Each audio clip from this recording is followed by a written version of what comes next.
Now look at section 1.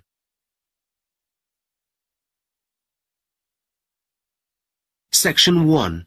You will hear a man talking to a woman on the phone about booking a room for an event. First, you have some time to look at questions 1 to 6.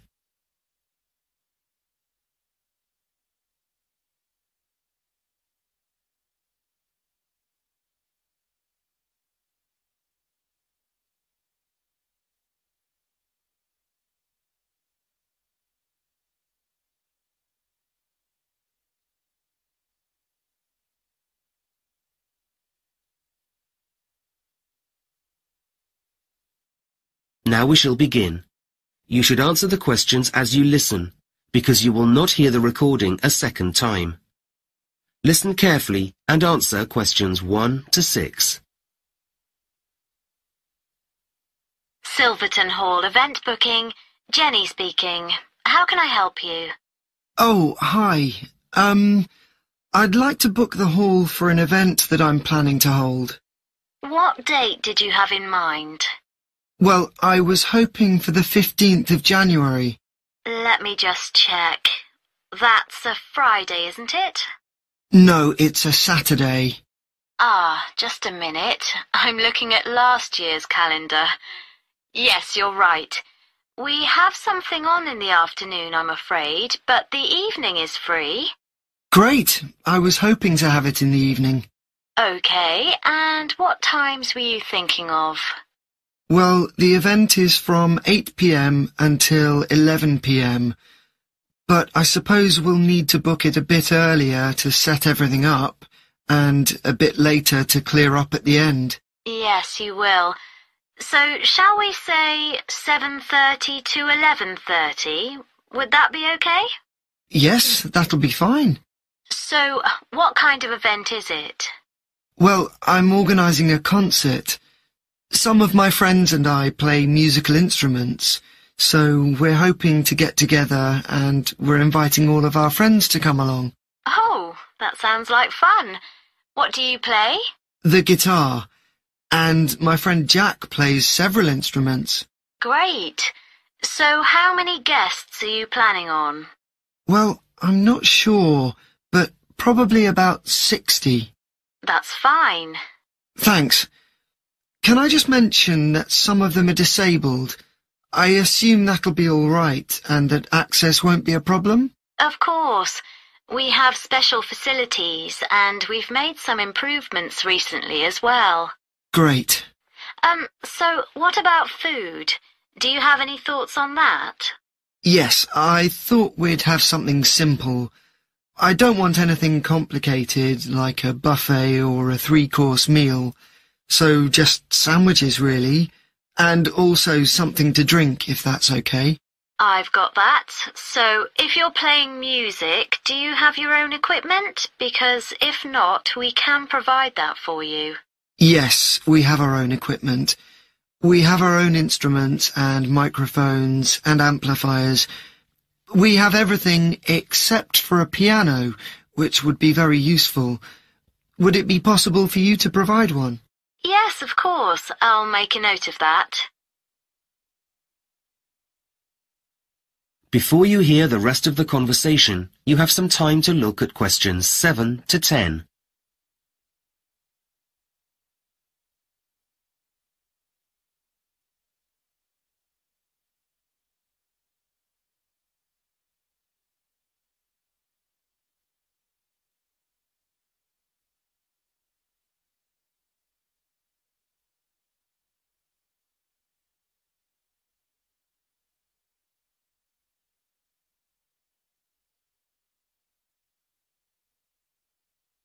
Now listen carefully and answer questions 7 to 10. Now, I don't know if you're aware, but parking has become a bit of a problem around the hall. Well, actually, it's a problem all over the centre of town. And so we do offer some transport solutions. Oh, well, we were planning on driving to the hall. I wouldn't recommend that. We do have a coach that will pick everyone up and take them home at the end of the evening.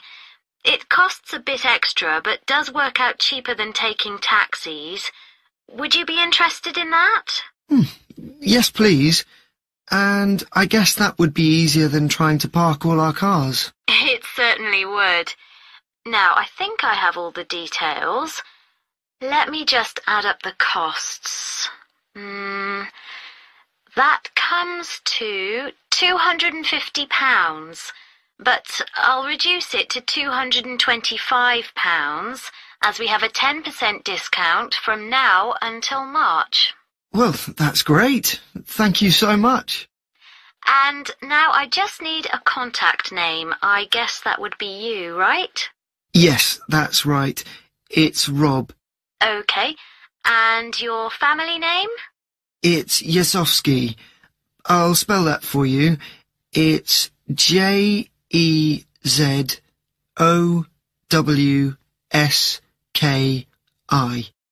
Thanks. And do you have a contact number? Oh, yes. Hang on a minute. I haven't memorised it yet. Yes, here it is. It's 07232 855 496. Great. I think that's everything for now. I look forward to seeing you on the 15th of January. Okay, thanks. Bye for now. That is the end of section 1. You now have half a minute to check your answers.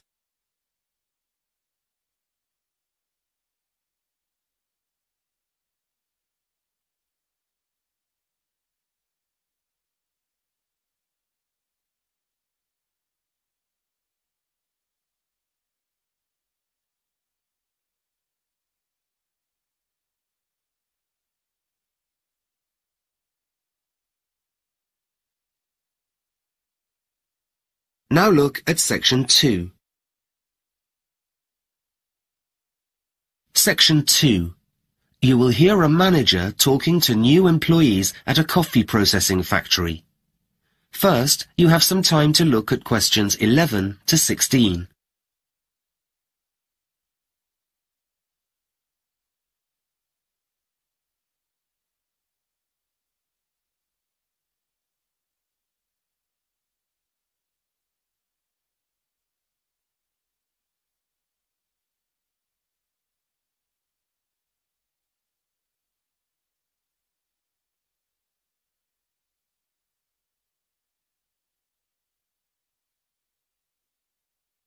Now listen carefully and answer questions 11 to 16. Welcome to Coffee Incorporated, where you'll be starting work next week. Today's all about orientation, so first I'm going to talk you through the coffee processing that we do here at the factory.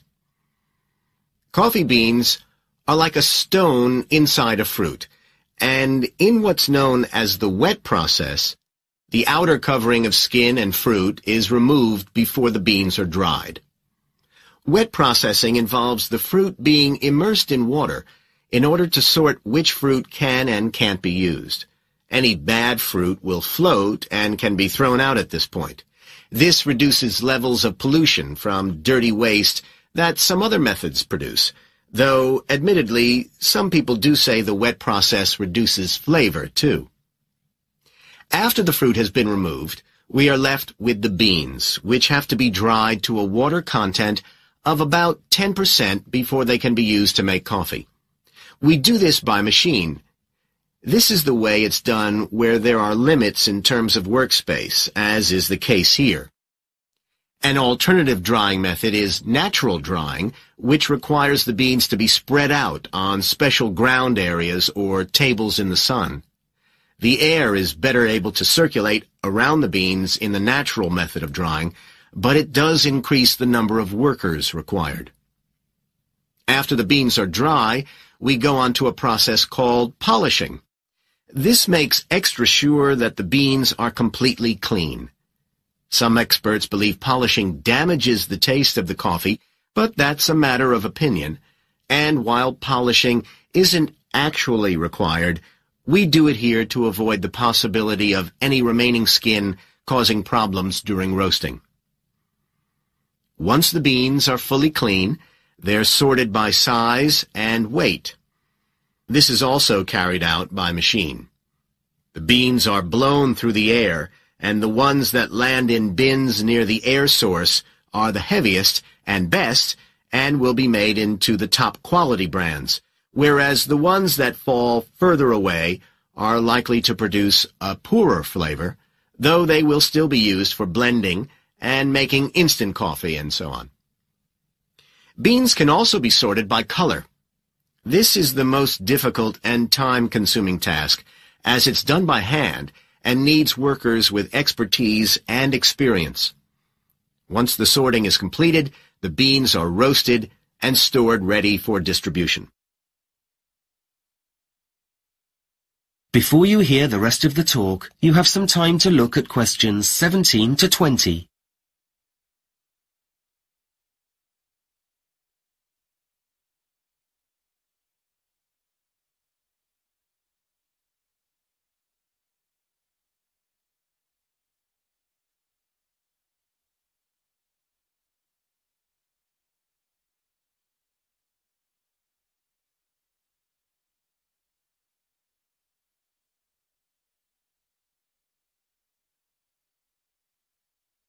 Now listen carefully and answer questions 17 to 20. In a moment, I'm going to take you on a tour of the building, and we'll see where all of those processes take place. First, I'll take you through to reception, where you'll sign in and out each day. This is important for fire regulations. That's located next to the visitor center, where we hold tours for the public. Do pop in one afternoon when it's open. As well as seeing the working part of the factory, we have a treat for you, and that's the tasting room, where you'll get to try some of the products we make, and which we sell a selection of in our staff shop.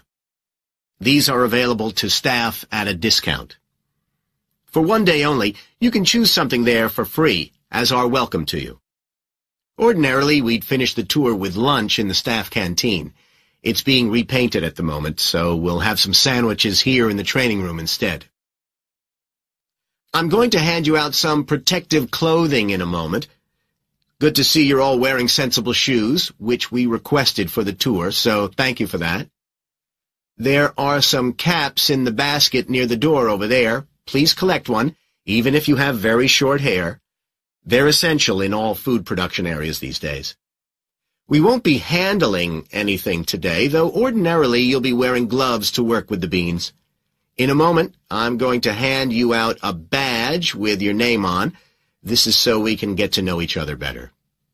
And hopefully, you've all remembered pen and paper, as I'll be giving you plenty of information to make a note of. That is the end of section 2. You now have half a minute to check your answers.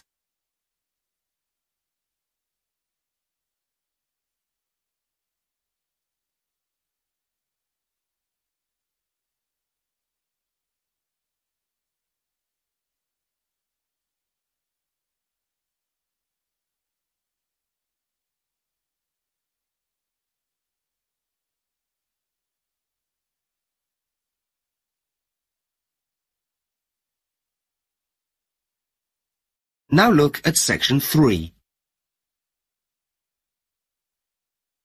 Section 3.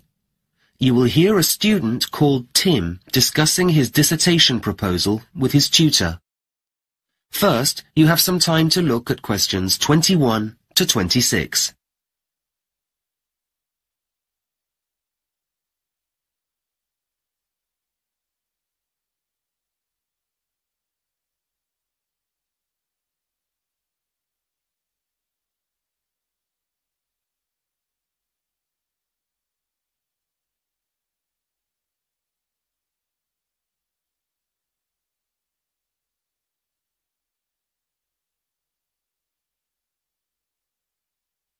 Now listen carefully and answer questions 21 to 26. Have you had any ideas about your dissertation proposal, Tim? I'm definitely doing something about saving dying languages, languages that are in danger of becoming extinct. Sounds like an interesting idea. How are you going to focus your project? Well, my grandmother's first language is spoken by only a handful of people now, so I'd like to record an interview with her that can be kept in an archive, which she was really keen to do when I asked her about it. I know there are linguists already working on recording dying languages, and when we focused on that in class, I realised I wanted to do something for my grandmother's heritage. I wanted to discuss with you how to go about it. You'd have to think carefully about what to include, of course. Something about the impact of technology, perhaps. You mean the fact that technology allows people to communicate at the click of a mouse across the world, so it contributes to languages becoming endangered? Mm-hmm. I know this has resulted in lots of languages disappearing because people use international languages like English to communicate instead of their own. That's why it's important to make an effort to conserve them. So, in your introduction, you could talk about the negative impact of globalization on minority languages. Right, I'll mention that. And the media's had an enormous impact. Schools teach in the standard languages of a country rather than minority ones. That means young people lose the language skills of earlier generations because they aren't exposed to them as they would have been in the past. I'll definitely put that in. Good idea. I mean, take me for instance. I'm not a fluent speaker of my grandmother's first language, so most of the time we speak in English. Well, exactly. And then what are you going to say about how we can actually save dying languages? Well, I realise that there are organisations working to conserve them by creating libraries of audio and video material that document and conserve languages for future generations. That's what I'd like to contribute to. Though I doubt whether it's possible to save my grandmother's language. There are so few people who speak it, I can't see why anyone would try to revive it. I don't think it's going to become anyone's first language again. Though if I do this, at least there will be a record of it. And it may be that recording minority languages can save some of them from dying out. I don't get how, if no one's learning them as their first language. Well, the data that's collected isn't just stored away and forgotten about until someone rediscovers it in the future. It can be used to develop teaching materials within communities, so local children have learning tools they've never had access to before. You know, they can listen to and see these languages written down. Oh, right. I've also heard something about recording oral literature. What does that mean? Is it to do with how languages and culture are bound together? Exactly. Team members from the organisations we're talking about travel to remote communities and record their stories, rituals, songs. So it's not just language that's conserved. I see. It's like some of the traditions in my family that have come from my grandmother's community. It's important to me to keep those alive too. Hopefully I'll have my own grandchildren to pass them down to. And even if my grandmother's language itself doesn't survive, then at least some of the history and culture will. Before you hear the rest of the conversation, you have some time to look at questions 27 to 30.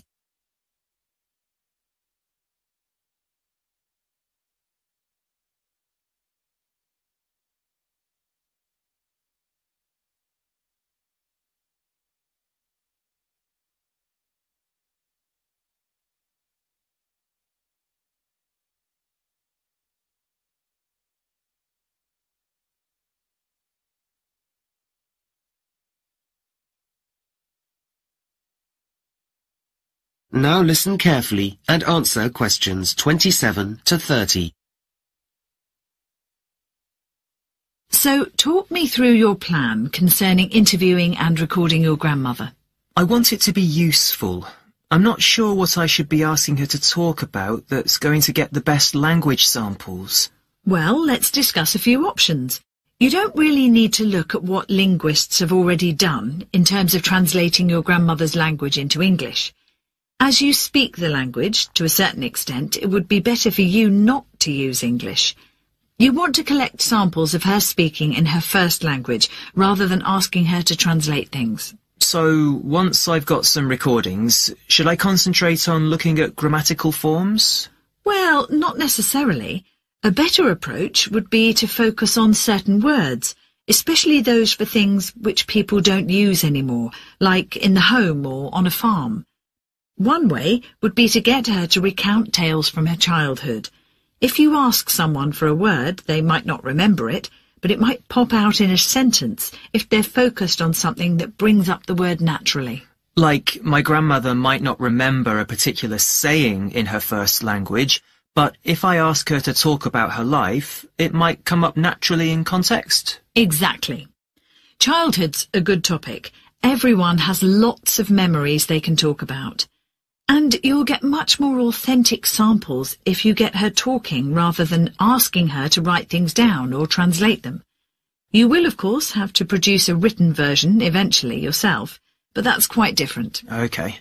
Now, what about the practicalities of doing the recording? I thought I'd do a few shorter meetings rather than one long one.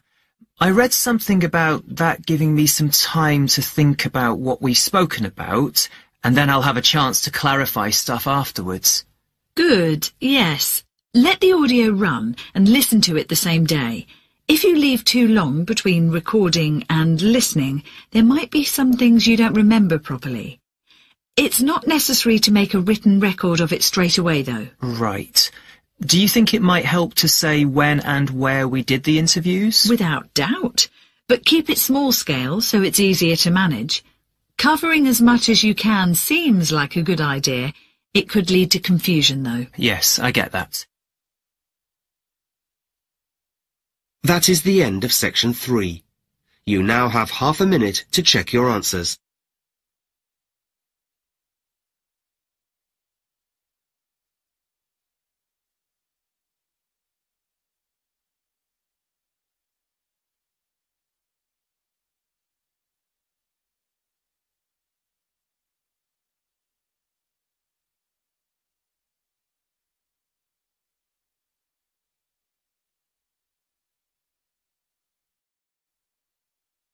Now look at section 4.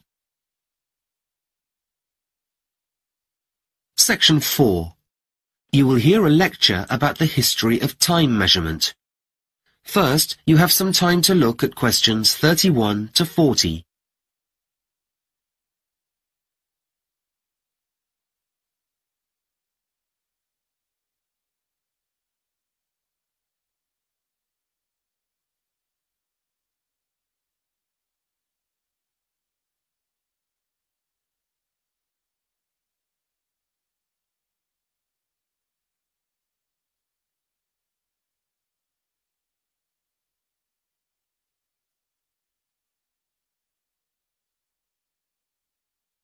Now listen carefully and answer questions 31 to 40. Hello. Today, I'm going to be talking about the history of the measurement of time, something we all take for granted now. These days, we're able to measure time extremely accurately, and there's global agreement on what the time is anywhere in the world. But of course, this has not always been the case. So, when and how did it all begin?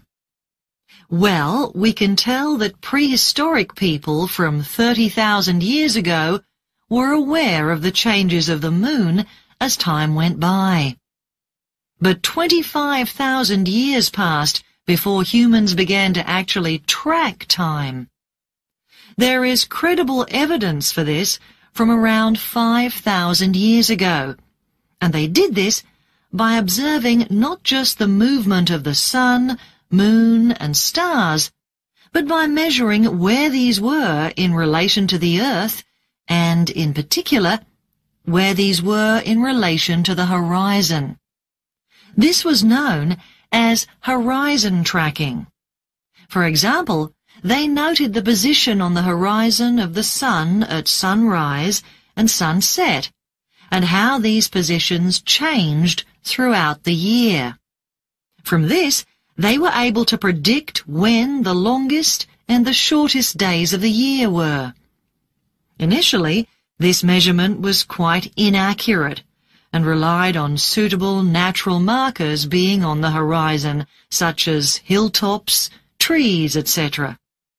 But measurement became more accurate and detailed when certain communities built markers specifically to view how the positions of the sun and moon related to them. One of the best remaining examples of these is Stonehenge in England, which consists of a number of very large stones arranged in a circle. Okay, so let's have a look at the first clocks. It wasn't until around 1400 BC that the first primitive clocks were used to measure length of time. These were water clocks, and time was measured by filling a bucket with water which had a small hole in the bottom of it. As the water dripped out, the water level went down, marking the passage of time. Early civilizations also used the sun to measure time. Sundials were used to cast a shadow from the sun onto a horizontal surface marked with lines indicating the hours of the day. As the sun moved across the sky, the direction of the shadow moved across the dial, and the time could be read. Early time measurement in China and Japan also involved the burning of incense sticks. The longer the stick, the longer it burnt, and so standard lengths were used to measure lengths of time. Sometimes a stick with a different smell was burnt at a certain point in the day, and workers would know when to move on to the next task because of the change in incense.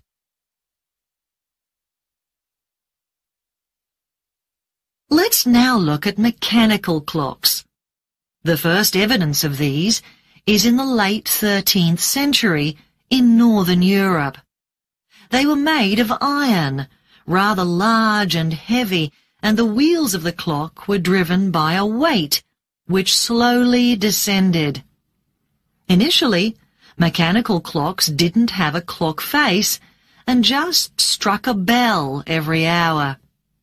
They were also only accurate to the nearest quarter of an hour, but it didn't matter if the time wasn't quite right, because there was only one clock in each community. However, when people travelled to other communities, they discovered the time there was different. This first became a real problem with the introduction of the railways in the 1840s. Up until then, sundials had been the most accurate way of telling the time, but these were dependent on shadows made by the sun, and this was too inaccurate for producing timetables. This meant that there was a need for a nationally agreed time system, and in 1847, the time at Greenwich in London was taken to be the point on which the national time was based. There was inevitably a lot of resistance to this in the middle decades of the 19th century. People in other places, like Bristol, for example, wanted their own time and didn't want to be dictated to by London. An even bigger problem came a few years later with the need for a globally recognized time system. International shipping at that time used maps on which Greenwich was the main reference point. As zero longitude passed through Greenwich, it was decided at a conference in Washington that all longitude would be calculated east and west from there. So then it made sense to use Greenwich to also measure time for the whole world, starting at the observatory at midnight.